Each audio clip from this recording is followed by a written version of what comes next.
여러분 오른쪽 현수막을 보시면 2024년 아름다운 동행, 복음 안에서 자라나게 하소서라는 주제를 우리가 가지고 있습니다. 다시 말하면 성장입니다. 변화입니다. 새로움을 기대하는 것이지요. 여러분 해 아래 새 것이 없다고 하지만은 그것은 우리가 만들고 노력하는 것에 새 것이 없는 것이지, 하나님께서는 주의 백성들에게 날마다 새로운 경험을 할 수 있는 은혜를 부어주시는 줄 믿으시기를 바랍니다. 복음은 말 그대로 좋은 소식입니다. 여러분에게 좋은 소식은 어떤 소식일까요? 지금 이제 시험을 친 아이들은 진학을 위해서 열심히 노력을 하고 정시가 또 시작되지 않았습니까? 진학하였다. 자기가 원하는 학교에 전공을 가지고 들어갔다. 좋은 소식 아니겠습니까? 결혼을 했다. 자녀를 얻었다. 또는 승진을 했다. 경기에서 승리를 했다. 좋은 소식들이 굉장히 많이 있을 것입니다. 그러면 성경에서 말하는 좋은 소식, 새로운 소식, 복음은 무엇을 탈까요? 하나님께서 우리를 구원하셨다. 그리스도 예수를 통하여 우리를 구원하셨다. 우리 장장로님만 아멘을 크게 하시는데 제가 올해는 일단은 작정을 하고 여러분 마음에서 표현을 조금 훈련하는 시간을 가지려고 합니다. 아멘이 자꾸 나와야죠. 물론 아멘하면 안 되는데 아멘 하시면 곤란합니다. 그건 기계적인 거고요. 그래서 내 것이 되게 만들어야 됩니다. 내 것이 되게 만들어야 되는 거죠. 복음은 하나님께서 그리스도 예수 안에 나를 구원하셨다. 생명을 주셨다. 새로운 인생을 허락하여 주셨다라는 것인 줄 믿으시길 바랍니다. 사도행전 4장 12절은 말합니다. 다른 이로서는 구원을 받을 수 없나니 천하 사람 중에 구원을 받을 만한 다른 이름을 우리에게 주신 일이 없습니다. 구원의 유일한 길, 구원의 유일한 길, 그리스도 예수가 바로 복음이라는 거죠. 요한일서 5장 11절과 12절도 말합니다. 또 증거는 이것이니 하나님이 우리에게 영생을 주신 것과 이 생명이 그의 아들 안에 있는 이것이니라. 아들이 있는 자에게는 생명이 있고 아들이 없는 자에게는 생명이 없느니라. 이것이 바로 복음입니다. 이 복음을 여러분과 저에게 주님이 세우신 교회 안에, 교회를 통하여 세상에 전하기를 원하시는 거죠. 저는 오늘 본문 말씀 가운데 복음의 세 가지 특성을 여러분과 함께 나누고 복음 안에 자라나는 기대감을 갖기를 바랍니다. 첫 번째, 복음은요, 한번 따라 하시죠. 사람을 변화시키는 능력입니다. 내가 애써서 노력해서 변화 잘 안 됩니다. 여러분 작심삼일이 그냥 나온 말이 아니잖아요. 오랜 시간 동안 검증된 말이 작심삼일입니다. 여러분 새해를 시작하면서 결정한 게 많으시겠지요. 운동을 해야 되겠다. 우리 교육자들은 제가 물어봤습니다. 오늘 뭘 하고 싶나 그랬더니 어떻게 둘 다 운동을 열심히 해야 되겠대죠. 그대로 되어질 수 있도록 여러분 옆에서 잘 점검해 주시기를 바랍니다. 각자의 마음에 결정한 것이 있을 것입니다. 그런데 왜 3일을 못 갈까요? 우리의 의지가 그렇다는 겁니다. 우리의 수준이 그 정도밖에 안 된다는 거지요. 우린 대단한 줄 아는데 나는 마음을 먹으면 다 이룬다. 그건 자기 생각이고 실제로는 그 마음처럼 되지가 않습니다. 복음 안에서 성장하기를 원합니다. 내가 아무리 애쓰고 노력하고 외치고 표로 삼고 그래서 복음 안에 성장하면 얼마나 좋을까요? 그렇게 안 된다라는 거지요. 복음이 나를 붙들어야, 복음이신 예수 그리스도가 나를 이끌어야지만 성장과 변화가 일어나게 되는 것입니다. 세계 역사를 보면은 예수님을 만난 이들의 변화를 우리는 보게 됩니다. 굉장히 많습니다만은 오늘 성경에 집중해서 보았을 때 바울이 그 중에 한 사람입니다. 바울이라는 이름을 갖기 전에 그는 사울이었습니다. 엘리트였습니다. 근데 그는 예수님을 믿는 사람들을 굉장히 싫어했습니다. 성경에 보면은 위협과 살기가 등등하여 예수 믿는 사람들을 잡으려고 자원했다라고 말합니다. 대제사장의 정권을 위임받아서 다메섹으로 갈 정도로 그는 예수 믿는 사람들, 교회를 파괴하는 일을 일생일대의 목표로 삼았던 인물이었습니다. 그가 변했습니다. 이게 바로 복음의 능력입니다. 강박하고 아집으로 가득 차고 내 것밖에 찾지 못하는 나를, 아무리 노력해도 변하지 못하는 말 한마디, 말 습관 하나 바꾸지 못하는 나를 복음이 임하자 변화가 일어나는 거죠. 복음은 능력인 줄 믿으시기를 바랍니다. 바울은 자신에게 일어난 변화를 오늘 말씀해 보니 다음과 같이 설명합니다. 로마서 1장 14절 같이 읽겠습니다. 시작.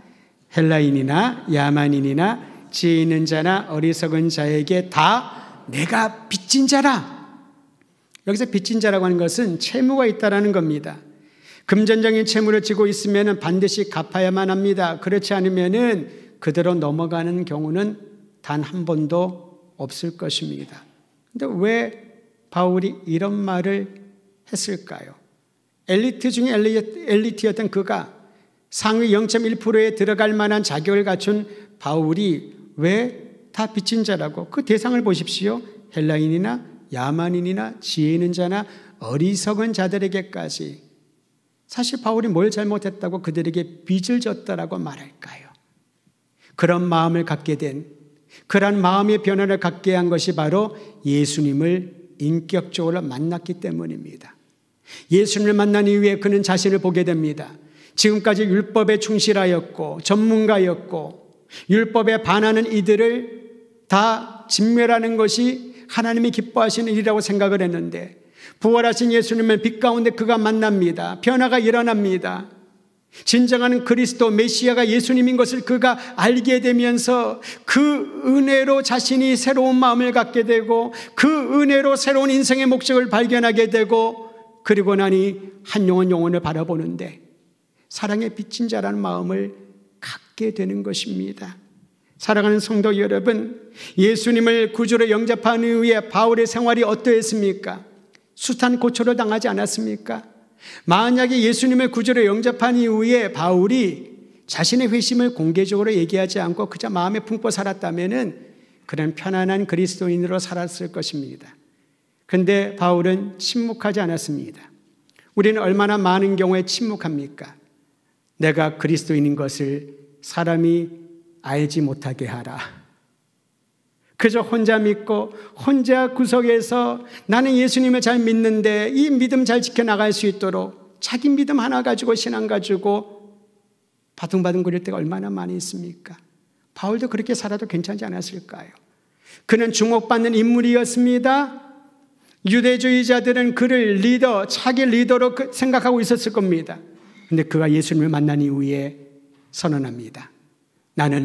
과거의 나는 죽었고 현재의 나는 예수 그리스도 안에 다시 살아났다.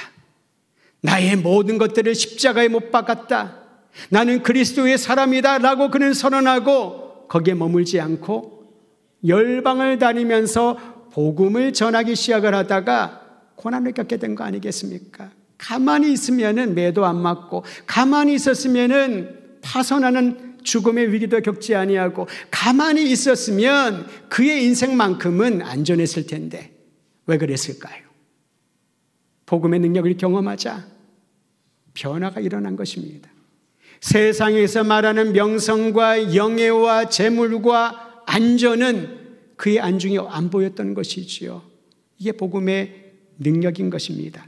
사랑하는 성도 여러분, 내가 복음을 부끄럽지 아니하게 여긴다 라고 고백했던 바울의 고백이 올 한 해 주님을 바라보며 예배드릴 모든 사람들의 마음을 새롭게 하여서 영광스러운 복음을, 생명의 복음을 증거하는 믿음의 사람들 되기를 주의 이름으로 축원드립니다. 세상을 변화시키는 능력이기 때문에 그렇습니다. 두 번째 복음의 특성은요, 한번 따라하시죠. 복음 안에서 인생의 새로운 목적을 발견합니다. 바울에게 새로운 목적이 생겼습니다. 그것은 할 수만 있다면 로마에 가는 것이었습니다. 간절히 원했습니다. 여러분, 이탈리아 로마를 방문한 경험이 있는 분이 간혹 있겠지만은 대부분의 분들이 안 가보셨기 때문에 만약에 기회가 주어진다면 로마에 가고 싶지 않으시겠어요? 저도 못 가봤습니다. 한번 적금을 들든지 같이 한번 가보면 좋겠다는 생각도 듭니다. 바울이 로마에 왜 가고 싶었을까요? 죽기 전에 로마에 한번 가서 좋은 추억을 만들기 위해였을까요? 아니면 그의 사역의 절정에 로마에서 위대한 업적을, 복음을 전도 크루세이드를 한번 열어가지고 많은 사람들에게 기억에 남을 만한 그러한 행사를, 그러한 집회를 하고 싶었을까요? 왜 로마에 가고 싶었을까요? 세계의 중심이라고 일컫는 로마에 그가 가고 싶었던 이유는 한 가지였습니다. 그리스도 예수의 복음을 전하고 싶어서. 로마는 당시에 어떠했습니까? 세계 최강이었습니다. 부유한 그런 지역이었습니다. 어느 누구도 로마와 빗대어서 자랑할 거리가 없을 정도로 로마 그 자체가, 또 로마 시민권자라고 하는 그 자체가 그들에게는 너무나도 당당하고 큰 자랑 아니었습니까? 로마인들은 로마가 부강화된 것을 여러 신들의 도움이라고 생각하면서 수많은 신들을 섬겨왔습니다. 그리고 수많은 신들의 현현이라고 할 수 있는 지상에 존재하는 인물을 황제로 여겼죠. 그래서 그들은 이렇게 고백했습니다. 가이사는, 황제를 말하죠, 주님이시다. 가이사는 주님이시다. 로마 황제를 숭배하는 것은 그들의 자긍심이요 영광이었던 겁니다. 반면에 그리스도인들은 뭐라고 고백합니까? 예수 그리스도가 주님이시다. 여기서 말하는 주님은요, 내 인생의 전부라는 뜻입니다. 내가 믿고 싶으면 믿고 안 믿고 싶으면 안 믿어도 되는 그러한 존재가 아니라는 거죠. 가이사는 주님이시다. 로마의 황제는 온 세계를 통치하는 유일한 통치자다. 그런데 여러분, 이러한 강력한 생각 앞에, 강력한 철학 앞에 누가 감히 로마를 변화시킬 수 있다고 생각을 할까요? 그런데 바울에게는 확신이 있었습니다. 복음이, 능력인 복음이 이 로마를 변화시킬 수 있는 유일한 길이라는 사실을 알았기 때문에 그의 인생의 목적은 로마로 가는 것이었습니다. 세계의 권세요 권력이라고 말할 수 있는 그곳에서 하나님만이 유일한 창조주 구원자이시고 그가 보내신 독생자 예수 그리스도 안에 로마가 변혁될 것이라는 그 결과 어떻습니까? 변화가 일어나지 않나요?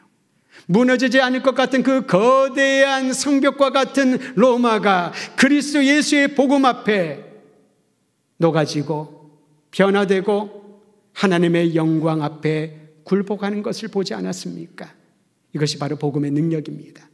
저는 우린 더드림교회 성도들이 우리의 인생에 어떤 목적을 갖든지 그 목적의 절정에는 영광스러운 그리스도 예수의 복음을 붙들고 각자에게 주신 재능과 일터와 할 수 있는 모든 영역에서 영광스러운 복음 그리스도 예수의 이름을 드러내는 삶의 목적을 갖게 되기를 주의 이름으로 축원드립니다.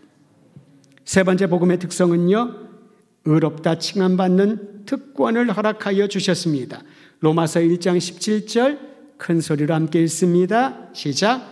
복음에는 하나님의 의가 나타나서 믿음으로 믿음에 이르게 하나니 기록된 바 오직 의인은 그렇습니다.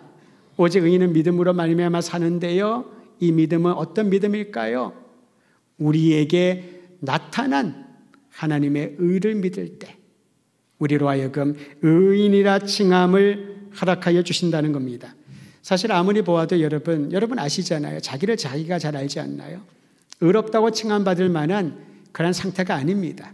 그런 수준이 아니잖아요. 그리스도를 통해 나타난 하나님의 의가 우리에게 입혀지자 의인이라고 칭함을 받게 됩니다. 우린 칭의라고 하는데 이 칭의라고 하는 단어의 개념은 법률적인 용어입니다. 재판정에서 판정하는 자가 당신은 무죄입니다. 당신은 의인입니다. 라고 칭하는 거죠. 아무리 주변에서 아니라고 얘기를 하고 본인도 나는 의인 아닌데요. 나는 정말 죄가 많은 죄인인데 하더라도 공적인 자리에서 법적으로 의인이라고 칭하였기 때문에 어느 누구도 비방하거나 그것을 바꿀 수 없다라는 겁니다. 사랑하는 성도 여러분, 우리를 자라게 하시고 새로운 인생의 목적을 허락하여 주신 능력이신 복음은요, 여러분과 저를 의롭다 칭해 주시고 이것이 취소가 되지 않는 겁니다. 하나님의 자녀로 칭해 주시고 이것을 취소가 되지 않게 만들어 주시는 것이 복음의 능력인 줄 믿으시기를 바랍니다. 라브리 설립자였던 프란시스 세퍼 박사는 칭의를 이렇게 정의했습니다. 칭의는 하나님께서 그리스도의 완성된 사역을 근거로 우리의 죄책이 사라졌다고 선포하는 것이다. 그리스도 예수의 사역, 십자가와 부활의 사역으로 우리 안에 있었던 모든 죄책이, 죄의 흔적들이 사라졌다. 이게 바로 칭의라는 거지요. 로마서 1장 17절의 의미입니다. 제가 한번 읽어드리지요. 복음에는 하나님의 의가 나타났다. 우리는 그것을 믿음으로 아멘으로 받아들이면 되는 것입니다. 할렐루야. 우리를 의인으로 칭하여 주신 복음 안에서 올 한 해 그리고 남은 생에 자라나는 아름다운 성장이 여러분과 제 안에 있기를 주의 이름으로 축원드립니다.